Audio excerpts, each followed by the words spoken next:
Baik, Assalamualaikum warahmatullahi wabarakatuh. Selamat sore dan salam sejahtera buat kita semua, Bapak Ibu sekalian. Senang sekali ketemu di acara yang sangat bagus sekali ini. Sebelum saya memandu, saya ingin memberikan pengantar yang menurut saya mudah-mudahan bisa memberikan sebuah perspektif terkait dengan bagaimana kita mencoba untuk melakukan beberapa strategi dalam konteks digital transformation. Hal yang spesifik di sore hari ini adalah terkait dengan beyond the boundaries.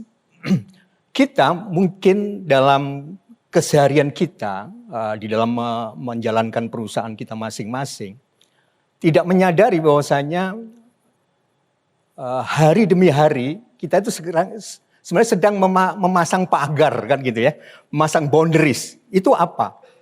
Mulai SOP, mulai trainingnya karyawan, itu sebenarnya otomatis membuat kita membangun boundaries. Ya, karena kalau udah dilatih ini, bisanya ini, berarti kalau ada sesuatu yang lain berarti kita harus belajar yang baru lagi gitu ya. Nah, persoalan kita hari ini adalah kecepatan di dalam teknologi itu membuat kita jadi berpikir, apakah boundary yang sedang kita lakukan di dalam bisnis kita itu akan tetap seperti itu atau berubah? Saya pikir ini akan menjadi persoalan besar. Saya akan berikan beberapa contoh-contoh yang menurut saya mudah-mudahan bisa menginspirasi kita. Betapa sekarang itu dengan adanya digital, itu boundary itu semakin ngeblur. Nggak jelas gitu ya. Ini sebenarnya wilayahnya siapa gitu. Tiba-tiba dia kok bisa masuk. Biasanya kita ketemunya sama ini, tiba ada orang lain yang masuk. Dan terus kemudian boundary itu semakin tidak jelas sehingga akhirnya kita bertanya, apakah kemudian kita bisa terus bertahan di posisi kita terus kan gitu ya. Kenapa kita harus bertahan di posisi kita terus? Karena udah kandung asetnya di situ. Mesin-mesinnya udah di situ gitu ya, prosesnya ada di situ. Talent-talent kita yang kita bentuk bertahun-tahun, kapasitasnya dan kapabilitasnya udah jelas. Bahkan beberapa company itu sangat bagus mendefinisikan directory kompetensi gitu ya. Berarti company ini harus punya directory kompetensi yang seperti ini. Yang lainnya ya kita nggak tahu. Itu kan boundary-nya orang lain kan gitu ya. Persoalannya sekarang, masalahnya itu apakah kita akan bisa bertahan ketika kita menyadari boundary itu semakin tipis atau bahkan sudah ngeblur gitu. Kita bisa lihat berarti harus pakai ini aja, voice comment. Next. Ya, jadi saya ingin mengajak kenapa kita harus beyond boundaries di dalam konteks digital transformation itu gitu ya. Karena ada tantangan-tantangan yang kita bisa lihat bersama. Next. Ini contoh yang kemarin baru dirilis di World Economic Forum. Di Norwegia, setiap penjualan mobil 5, itu 4-nya pasti dari mobil listrik. Kita bisa membayangkan ekosistem bisnis yang ada di sana udah kayak apa. Padahal itu baru kejadian 2 tahun yang lalu. Tahun yang lalu posisinya 65% share sales-nya gitu ya. Kemudian ditutup 2002 kemarin mereka ternyata udah hampir 80%. Jadi setiap 5 terjual, 4-nya pasti EV kan gitu ya. Itu artinya kita bisa membayangkan para pemain-pemain incumbent mereka yang jualannya dulu berbahan bakar fosil hampir selesai lah gitu ya. Karena mereka udah nggak tahu. Dulu kita rasanya aman-aman aja jualan mobil gitu ya. Tapi dengan melihat angka seperti ini menjadi persoalan yang tidak mudah.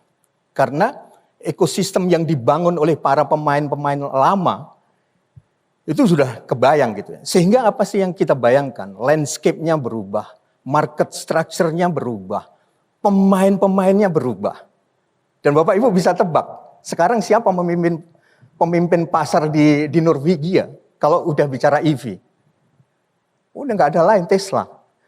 Yang dia mungkin baru masuk sekitar 3-5 tahun belakangan saja. Itu pemain-pemain lama di sana sekarang udah mulai berpikir, Saya harus kemana lagi kan? Karena udah nggak ada kesempatan. Setiap 5, 4 udah EV kan. Dan EV pilihannya kalau nggak Tesla baru yang nomor 2. Itu artinya sebenarnya buat para pemain-pemain lama kemudian kan bertanya-tanya, ini masih ada ruang nggak buat saya? Atau saya masih harus bertahan nggak dengan kondisi yang seperti ini? Boundary saya harus saya buka enggak? Pagar ini harus saya bongkar atau enggak? Karena kalau pagarnya nggak dibongkar, ya nunggu saja. Mungkin tahun depan laporannya udah 90% atau bahkan udah 100% EV kan gitu ya di Norwegia. Lanjut. Ini di telco lagi rame di diskusi-diskusi. Balik-balik ininya Elon Musk lagi. Starlink. Saya kemarin diundang teman-teman di Tower Company gitu ya, di Sentra Tama, saya tunjukkan ini. Mungkin teman-teman harus berpikir ulang, apakah kita mau melanjutkan bisnis ini.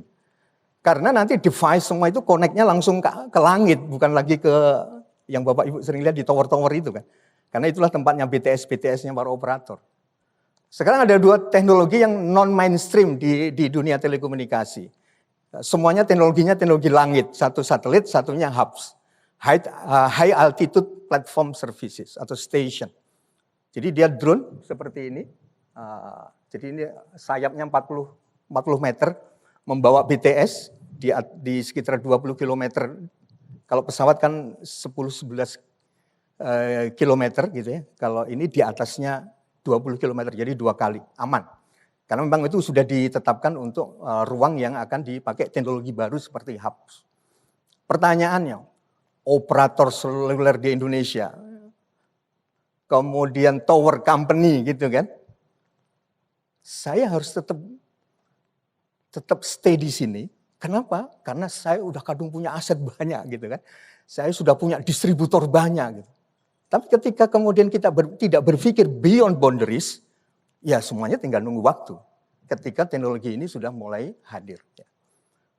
Elon Musk sudah merencanakan 12.000 satelit mau ditaruh supaya bumi ini kelilingnya udah terkoneksi semua dengan komunikasi. Berarti nanti yang terrestrial base gitu ya, yang lewat itu kabel, lewat ini bisa lewat. Pertanyaannya kembali, buat para pemain yang sudah existing, para incumbent, apakah saya akan tetap stay di situ dengan segala risikonya? Atau saya harus membongkar boundary-boundary yang selama ini menjadi penghalang kita. Tapi itu risikonya besar. Saya harus melatih karyawannya yang bahkan teknologinya belum kita ketahui kan. Kemudian aset yang sudah ditanam berpuluh-puluh tahun bisa useless, umpamanya seperti itu. Luar biasa terkait dengan teknologi ini. Jadi satu satelit ini, satu hubs ini, dia itu bisa mengcover 250 towernya Telkomsel, XL, Indosat dan sebagainya. Saya pernah diskusi dengan salah satu yang lagi nyiapkan ini, yang salah satunya dimiliki oleh SoftBank. Dia udah ngitung kalau di Indonesia itu cukup 173 drone ini selesai tercover semua. Mulai lautnya, daratannya, hutannya selesai dengan teknologi ini. Next. Ini juga masih di telco. Ini saya ambil dari annual reportnya Telkom.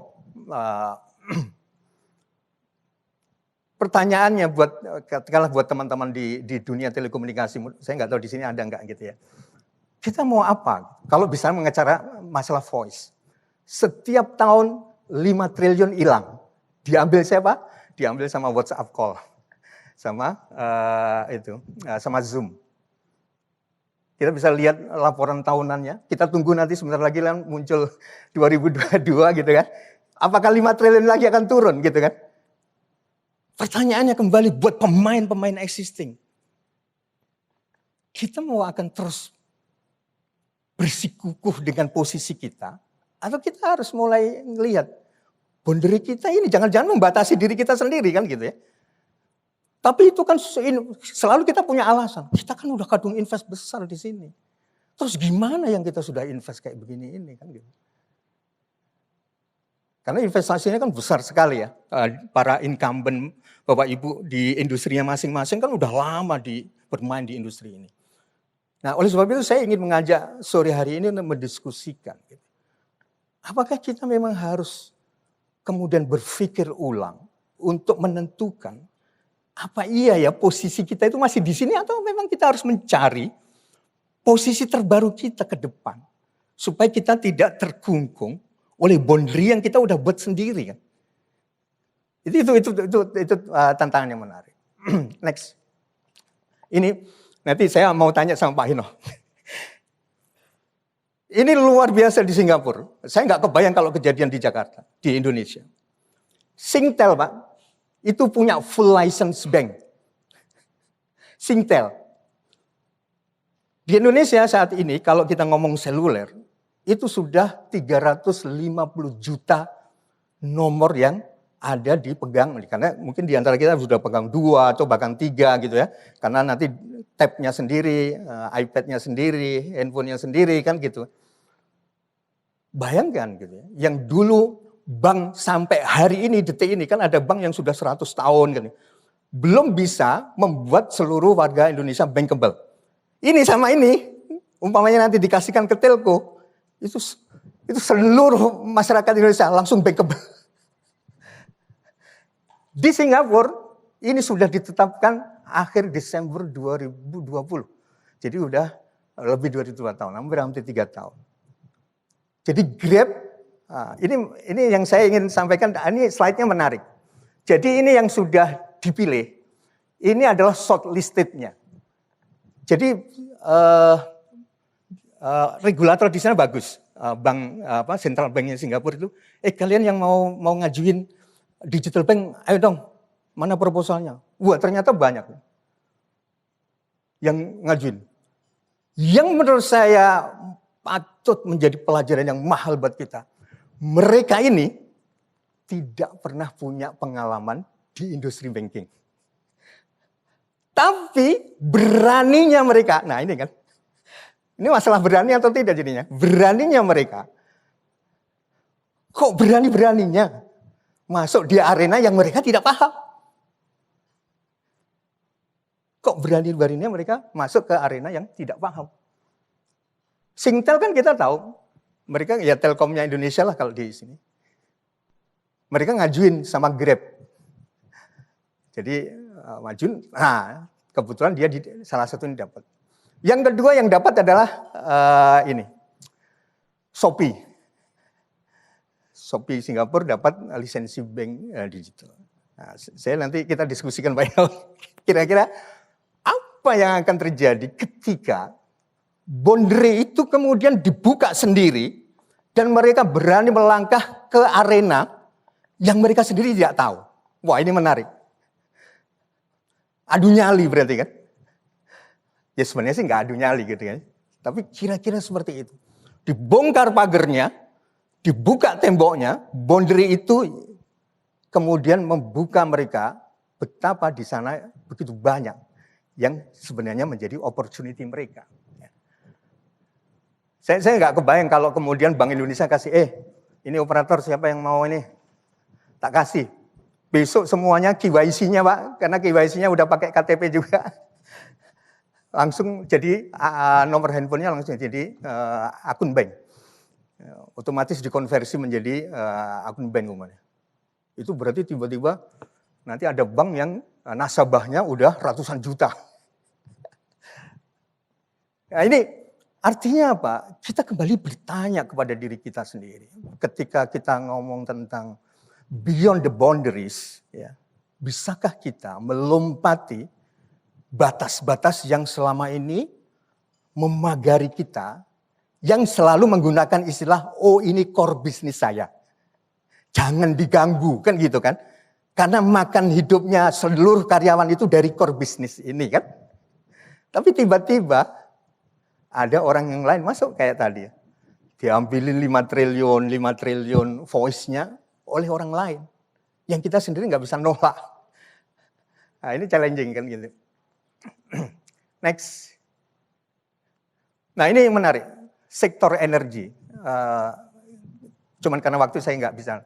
Tapi yang menarik adalah, saya ingin kenapa ini saya tunjukkan, saya justru ingin menunjukkan nama-nama siapa orang yang di belakang ini. Jadi ada namanya Breakthrough Energy Venture.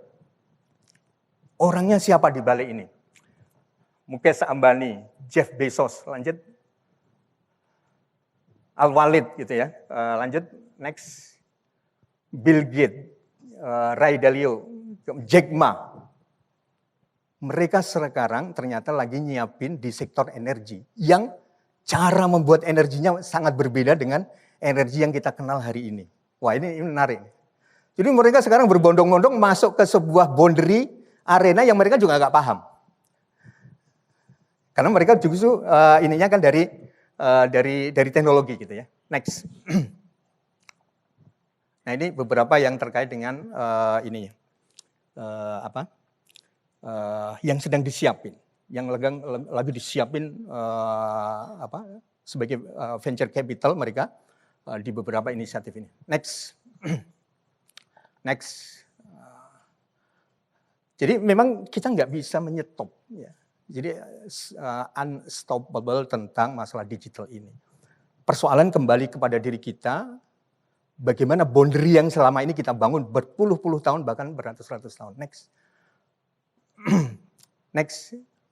Nah, mungkin di akhir sesi ini saya ingin mengajak bersama-sama tentang bagaimana kalau kemudian kita sendiri, bagaimana kalau begitu kita menavigasi digital transformation journey di corporate kita masing-masing gitu ya. Next. Memang ruwet, digital transformation itu banyak sisinya gitu ya. Banyak sisinya yang tadi disampaikan oleh Pak Indrawan adalah kita sendiri apa kebutuhannya. Para caremaker di Norwegia akan berbeda kebutuhannya dengan kayak di Singapura umpamanya kan. Nah, itu challenge. Nah, saya ingin menyederhanakan seperti ini. Next. Sehingga kita memang harus memilih perjalanan kita gitu ya. Tergantung dari industri kita di mana gitu ya. Tapi at least kita akan selalu ketemu dengan customer, mau yang B2C atau B2B atau B2G dan sebagainya. Berarti akan terkait dengan customer experience gitu ya. Yang kedua, kita juga akan ketemu dengan business operation. Banyak persoalan-persoalan yang kita punya sendiri di internal dan itu kan perlu dinavigasi gitu ya. Tapi itu semuanya kita juga harus melihat dari bisnis objektif dan strategi kita gitu ya. Nah, oleh sebab itu ada bisnis model, kemudian juga produk dan service. Mungkin ketika tantangan kita di level produk, di portfolio produknya, maka berarti kita melakukan transformasi di aspek bisnis and product. Tapi itu tetap berarti masih di boundary kita gitu ya. Nah, itu challenge-nya gitu. Nah, tapi ada dua foundation yang kita juga harus selalu ingatkan, yaitu tentang pentingnya people gitu ya, talent, digital culture dan leadership. Karena fondasi ini menurut saya justru yang akan menentukan keberhasilan dari sebuah digital transformation gitu ya. Kemudian nanti ada digital infrastructure yang akan membangun menghadirkan teknologinya gitu ya. Next, mungkin slide saya terakhir. Nah, untuk memulai semuanya, sepertinya kita juga perlu untuk melakukan assessment terhadap maturity level kita dalam konteks digital transformation itu sudah sampai mana. Sehingga kita memiliki framework untuk melihat dulu kira-kira dalam posisi kita seperti apa ketika kita bicara tentang digital transformation itu dengan cara melakukan digital transformation maturity levelnya dulu. Sehingga kemudian kita akan bisa setahap demi setahap untuk mencarikan solusi yang terbaik.